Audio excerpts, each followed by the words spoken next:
নমস্কার বন্ধুরা, অন্নপূর্ণা হেসেলের পক্ষ থেকে সবাইকে স্বাগত জানাই। আজকে আমরা নিয়ে এসেছি সম্পূর্ণ একটি নিরামিষ ডিমের রেসিপি।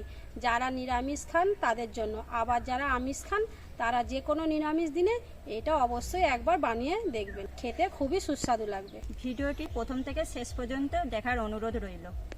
চলুন শুরু করছি আজকের রেসিপি।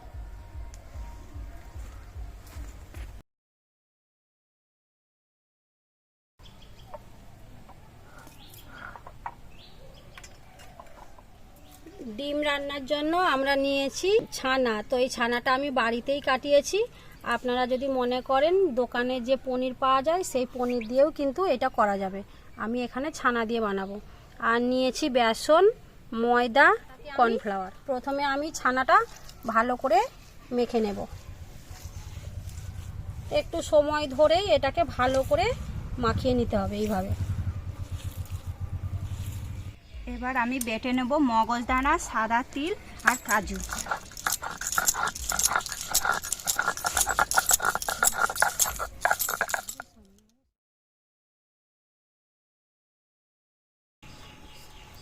দেখুন বন্ধুরা, আমাদের কিন্তু মাখানা হয়ে গেছে।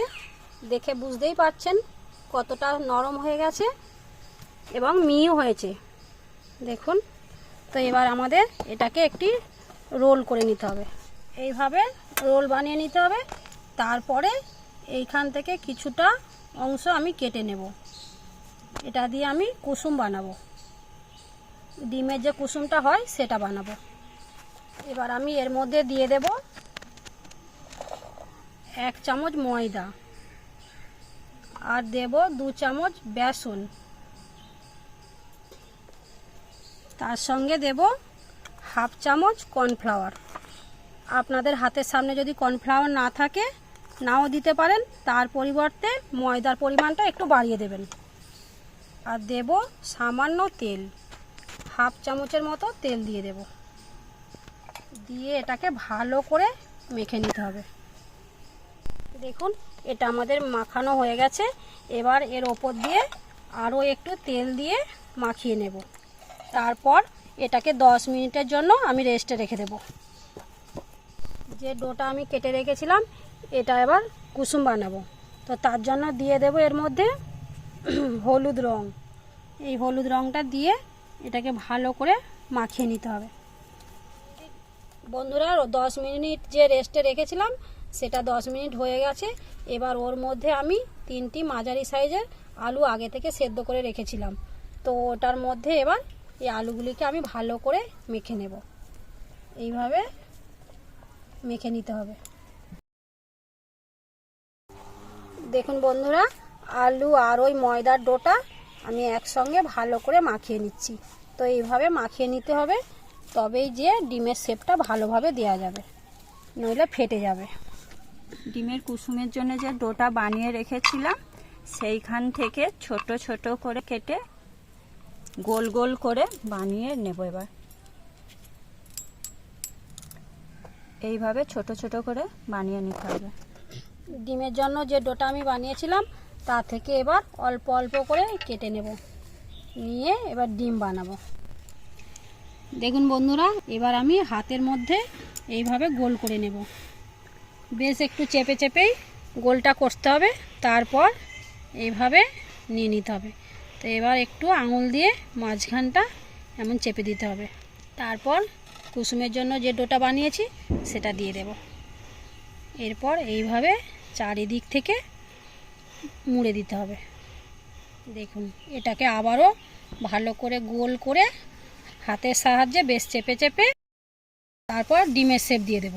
তো তার জন্য একটু লম্বাভাবে আমাদের পাকটা দিয়ে দিতে হবে। পুরো ডিম লাগছে না, পুরো ডিমের শেপ আমি দিয়ে দিয়েছি। এরপর শুকনো ময়দা আমি কিছুটা ছড়িয়ে রেখেছি। এই শুকনো ময়দার ওপরে এই ডিমটা ভালো করে মাখিয়ে নিতে হবে, না হলে তেলে ভাজার সময় ভেঙে যেতে পারে। এইভাবে আমি সব ডিমগুলিকেই কেটে নেব।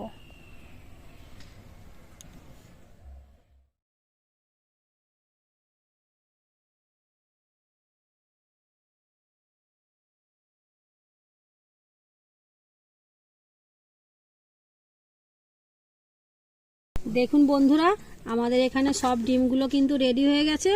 আপনারা বুঝতে পারছেন এগুলো ডিম কি ডিম নয়, দেখতে পুরো ডিমের মতোই লাগছে, আসলে কিন্তু এগুলো ডিম নয়। এবার আমরা ডিমগুলিকে সাবধানে ভেজে নেব। তো বানানোর সময় নুন দিতে ভুলে গিয়েছিলাম, তাই সামান্য আমরা এখন নুন দিয়ে দেব। এইভাবে লাল লাল করে ভেজে নিতে হবে। এবার আমরা ফোড়নে দিয়ে দেবো তেজপাতা, শুকনো লঙ্কা আর গোটা জিরে। ভাজা ভাজা হয়ে গেছে, এবার আদা দিয়ে দেব। আদাটাকে ভালো করে ভেজে নিতে হবে। আদা আমাদের ভাজা ভাজা হয়ে গেছে, এবার দিয়ে দেব টমেটো বাটা। আমাদের টমেটো ভালো করে ভাজা ভাজা হয়ে গেছে, এবার দিয়ে দেবো সামান্য চিনি, এবার দিয়ে দেবো লঙ্কা গুঁড়ো, তারপর দিয়ে দেবো হলুদ গুঁড়ো, সঙ্গে কিছুটা ধনে গুঁড়ো আর জিরে গুঁড়ো। এবার দিয়ে দেবো ভালো করে ফেটে রাখা টক দই। টক দইটা কিন্তু আমাদের বাড়িতেই বসিয়েছিলাম।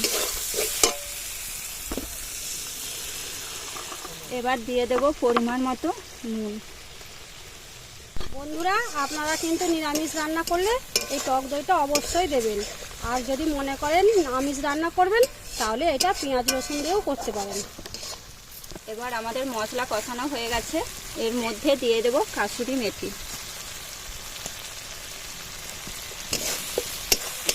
কাসুরি মেথি আমাদের দিয়ে কষানো হয়ে গেছে, এবার দিয়ে দেব পরিমাণ মতো গরম জল।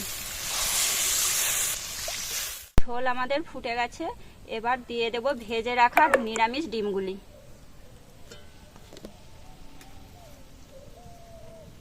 এবার আমাদের রান্না পুরোপুরি রেডি, এবার নামিয়ে নেব। এবার ওপর থেকে সামান্য ঘি দিয়ে দেব।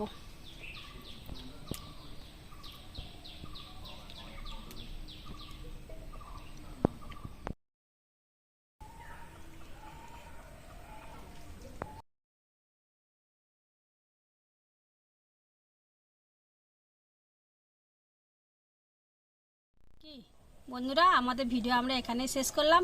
তো এই নিরামিষ ডিমের রেসিপি কেমন লাগলো আপনারা বাড়িতে অবশ্যই একবার বানিয়ে খাবেন, আর কেমন হয়েছে আমাকে কমেন্টে জানাবেন। ভিডিওটি ভালো লাগলে ইউটিউব থেকে দেখলে সাবস্ক্রাইব করবেন, আর ফেসবুক থেকে দেখলে ফলো করবেন। লাইক, কমেন্ট, শেয়ার করতে ভুলবেন না। ধন্যবাদ।